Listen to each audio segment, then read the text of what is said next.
암이 얼마나 무서운 것일까요? 라고 하셨는데, 이제 일단 이 얘기부터 한번 해보죠. 우리 삶에서 질병이나 고통이 없으면 좋겠다 싶긴 한데, 그 중에서 우선 질병이 없는 삶은 어떨까?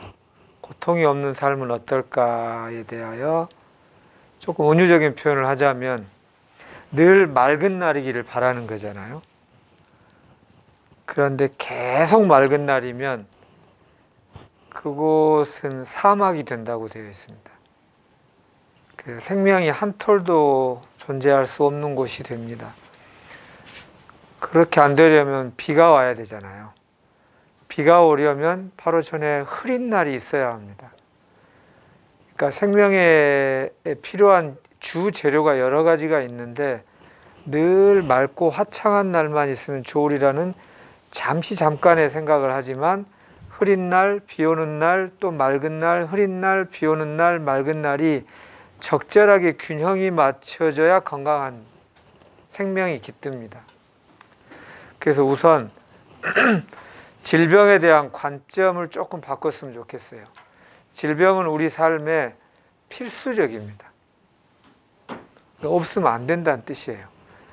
그래서 어린아이 키워보면 애들이 좀 아프고 나니까 영리해진다, 약아진다, 지혜로워진다 이런 표현을 해요.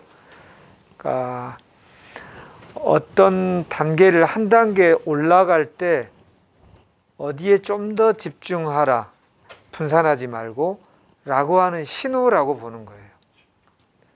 그러니까 늘 막다가 비가 올 필요가 있을 때 흐리면서 비가 와서 그게 생명의 젖줄이 돼야 되니까 질병도 딱 그렇습니다.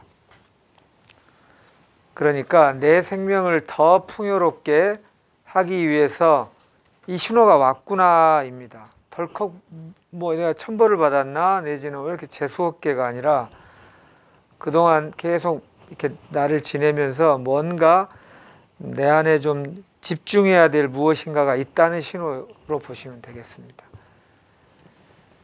네, 좀 약한 병 또는 깊지 않은 병은 그것을 돌아볼 거리가 좀 작고 얕아도 되는 거고, 좀 깊은 병이라고 하면 좀 더 깊게 만나보라는 취지라고 보시면 되겠어요. 자, 질병은 그렇습니다. 질병은 아까 제가 드린 비유가 와닿았으면 너무나 좋겠습니다. 늘 맑은 날을 바라지만 깜빡 잊잖아요. 늘 맑은 날이면 좋다 했는데 대해서 다 손들었다가 그런가? 그렇게 되면 사막이 되는 거네. 예, 흐린 날, 비 온 날이 반드시 필요합니다. 반드시. 그래서 그 의도, 그래서 질병은 곧 신호입니다. 그 신호를 잘 알아차리고 잘 대응하면 되는 거고요. 그리고 오히려 큰 보상을 받습니다. 예, 생명력이 더 깊어지는. 그거는 제가 지어낸 말이 아니라 암을 극복한 사람들을 저는 많이 보아왔어요. 한 3, 40년 전부터. 우리 주만이아님 대표적으로 그러하고 다들 암 걸리기 전만큼 회복 정도가 아니라 삶이 너무 달라졌다고 얘기를 해요. 훨씬 넓어지고 훨씬 깊어져서 단 한순간을 지내도 옛날의 삶의 맛하고 다 완전히 밀도가 다르다고 말을 합니다. 그래서 한번 도전해 볼 만한 시험 문제, 도전해 볼 만한 신호라고 보셨으면 첫 번째 좋겠습니다. 그리고 두 번째는 그러면 어떻게 마음을 먹어야 다스릴 수 있을까요? 좀 구체적인 행동 강령이랄까? 법칙을 생각하면 암의 본질을 이해하는 겁니다. 암의 본질은 생활습관병으로 분류되어 있습니다. 생활습관병. 그래서 암이 낫기 힘든 거예요. 암 걸렸는데 어떡하죠? 2기예요, 3기예요, 4기예요. 어떻게 해요? 낫기 힘드시겠네요. 왜요? 생활습관병인데 어떻게 낫겠어요? 생활습관병인데 어떻게 낫겠어요? 포기하세요. 다른 병이라면 모르겠어요. 안드로메다에서 온 바이러스로 생긴 병이라면 내가 어떻게 나아드릴 수 있겠는데 생활습관병인데 어떻게 낫겠습니까? 이렇게 얘기하면 표정이 지금 좀 뜨아하시잖아요. 아니 생활습관병이 뭐 그렇게 어려운 건가? 이렇게 초등학교 때부터 배웠던 생활습관 뭐 말 너무 쉽지 않나요? 아주 쉬운 측면이 하나 있고요. 은근히 어려운 측면이 하나 있어요. 생활습관병이라는 범주 안에 속한 질병의 핵심을 이해하고 적절히 대처하는데 매우 쉬운 측면이 있고 은근히 어려운 측면이 있어요. 매우 쉬운 측면은 이를 악물고 뼈가 부서지는 걸 온 힘을 다해서 막 힘을 써야 되는 것에 절대 아니에요. 하나하나가 뭐 하기 싫은데 해봤더니 괜찮네, 마음이 좀 편안하고 좋네, 이런 것들이에요. 이런 것들이 계속 쌓이면 돼요. 그래서 또 막상 하려면 또 안 내켜. 그런 일이 우리가 자주 있죠. 어딘가 가서 뭐 예를 들어서 운동을 하면 하고 나면 좋은데 가려고 하면 또 뭐 핑계 대면서 안 가지고, 이런 작은 것들의 쌓임입니다. 그러니까 이게 굉장히 쉬운 측면이 하나 있고요. 뭐 항암이나 방사선이나를 통해서 막 토하고 막 너무 힘들게 이런 식으로 생활 습관을 바꾸는 게 어렵지 않아요. 그런데 은근히 어려운 건 뭐냐면 차라리 항암은 3주 만에 한 번씩 가서 한 번 팍 그냥 확실하게 화끈하게 이를 악물고 한 몇 주 토하고 이러면 끝난 문제라고 생각되지만 생활습관병은 눈에 잘 안 보이는 것, 그게 내 몸의 생활습관이 지금 25% 됐습니다. 75% 게이지가 없다 보니까 좀 막연하고 이렇게 하고 되나 하는 생각이 또 머리로는 막 했다가도 잠깐씩 흔들리기도 하고, 그 잘 눈에 안 보이는 곳을 가는 길이 막막하고 또 약간 지루한 느낌이 있어요. 목표가 막 딱딱 게이지가 안 보이니까. 근데 매번 할 때마다 기분은 점점 좋아지는 느낌은 있어요. 근데 그 정도로는 뭔가 눈에 보이는 건 잘 안 보이니까. 그래서 생활습관병이 징그럽게 어려워요. 하나하나를 보면 징그럽게 쉬워요. 근데 그 대목이 징그럽게 어렵습니다. 그러니까 이 아주 쉬운 측면과 아주 어려운 측면 두 가지를 한번 딱 보시고 암의 본질이 그거로구나, 그렇다면 내가 필요 없는 긴장과 두려움에 시달릴 필요가 없다는 거하고, 두 번째 쉬운 측면은 내가 접근하기 좋다는 거고요. 두 번째 은근히 어려운 점이 그거로구나. 그럼 저거를 어떻게 해서든지 중도에 포기하지 않도록 하는 마음 준비, 그리고 뭔가 하나하나 스텝을 밟는 것만 준비하시면 돼요. 아까 주마니아 님도 지속성이 담보되지 않으면 의미가 없습니다.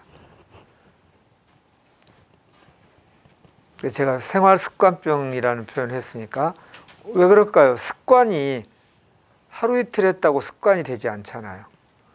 습관은 선명하게 의식으로 하는 머리, 선명한 의식적인 것 플러스 왠지 모르지만 뭔가 좀 이런 애매하면서도 잘 안 느껴지는 무의식적인 것까지를 합한 것이 최소 100일에서 1000일 사이에 만들어져요.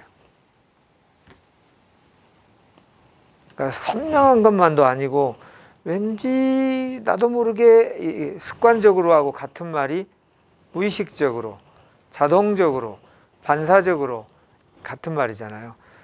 그래서 습관을 알아차리기가 조금 힘들 때가 있고요.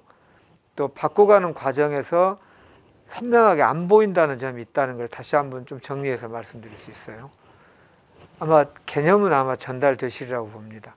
그래서 심지어는 이렇게 말을 해요. 이게 이제 첫 번째. 그래서 그럼 어찌해야 될까요? 그럼 저는 나한테 익숙한 것을 떠나라고 말을 합니다. 익숙하다는 것이 습관됐다는 뜻이에요.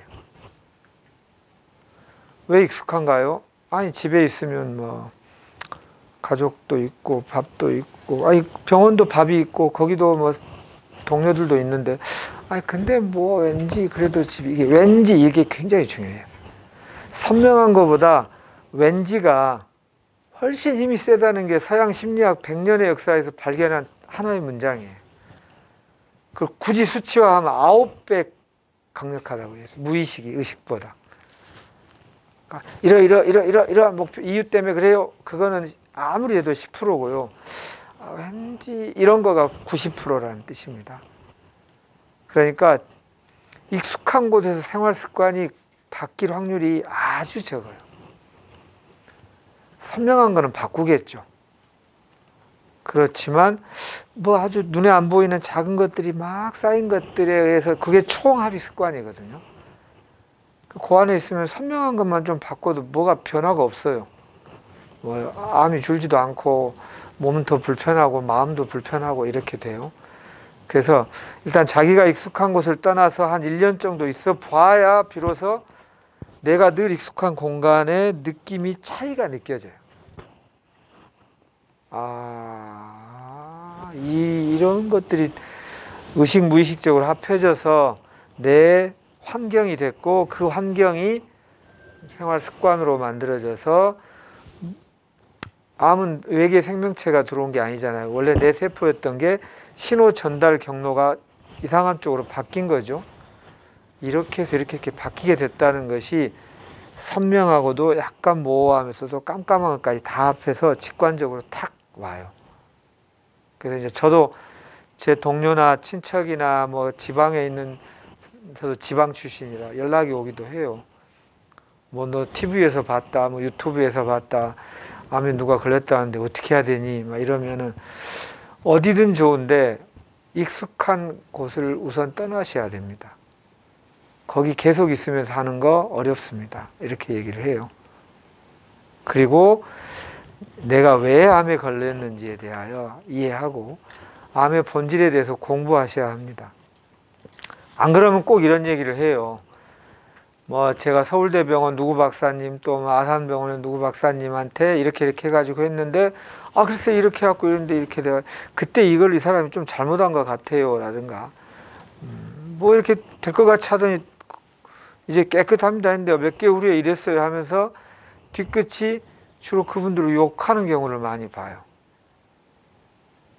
속았다고 하고. 근데 원래 속는 것은 좀 제가 아플 얘기일 수도 있지만 서슴없이 한다면 내가 지혜롭지 않아서 속은 겁니다. 그럼 내가 암의 본질을 정확히 몰랐기 때문에 속은 거고요. 그분들이 일부러 속인 건 아니라고 저는 생각합니다. 그분들은 그분의 범주 안에서 최선을 다한 것이고 암이 눈에 보이는 것에 대해서는 그분들이 굉장히 잘 해주셨지만 보이지 않는 것까지는 전문가가 아니에요. 보이지 않는 요소가 굉장히 크고 중요하기 때문에 그분들한테 속은 게 아니라 요만큼에 대하여 도움을 받은 거예요. 항상 감사하셨으면 좋겠습니다. 그리고 그 외에 내가 못 알아차린 부분이 있었구나 라고 생각하시면 좋겠습니다. 그래서 암의 본질에 대한 공부를 하자. 무슨 뭐 화학식이나 뭐 분자 생물학에 대해서 빠삭하게 다 알지 않아도요. 큰 줄기와 큰 개념과 큰 의미를 알면 누구든 하실 수 있습니다. 그러니까 이제 뭐 주마니아님도 그러하고 그동안에 병원에서 포기하고 여명받은 분들이 소생하고 건강해지고 완치하는 경우를 저도 이제 많이 봤으니까 그분들의 학력 수준이 높고 막 어려운 영어 개념을 잘 이해하고 그런 사람 퍼센티지가 그렇지 않은 퍼센티지보다 아이러니하게도 적어요. 오히려 막 이게 맞다 틀리다를 많이 따지는 분이 오히려 확률이 좀 적고요. 그냥 개념 뜻, 그래 삶에서 저게 중요하지, 무슨 뜻인지 알겠어. 그럼 그 다음에 좀 우직한 분들이 잘났더라고요. 우직하게 좀 둔한데 근성 있게 꾸준하게 하는 분들. 그래서 내 학력 수준, 뭐 나이, 성별 이걸 떠나서 누구든지 할 수 있습니다. 그래서 그런 마음을 먹어보시면 어떨까. 익숙한 것을 떠나고 암에 대한 공부를 하시고 암이 생활 습관병이구나 이게 제가 지어낸 말이 아닙니다. 현대의학이 이미 암은 그쪽으로 분류가 돼 있어요. 그렇다면 어떻게 해야 되지? 핵심은 생활 습관을 바꾸는 거예요. 그러니까 남 욕할 필요가 없다는 이유가, 의사 선생님 욕할 필요가 없다는 게 습관병이기 때문에 그래요. 습관을 누가 대신해 줄 수가 없잖아요.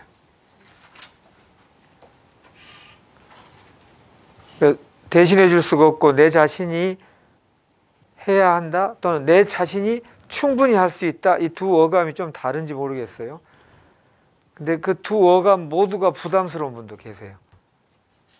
아이고, 좀 가만히 누워있으면 알아서 해주지, 또 그걸 내가 어떻게 해, 아 너무 힘겹다, 이렇게 할 수도 있어요. 그런데 목표를 조금씩 해보다 보면 어우, 훨씬 좋네, 훨씬 행복하네, 야 이렇게 앞으로 살아야겠네, 이렇게 돼요. 좀 체계적으로 습관 이렇게 하는 거를 하면.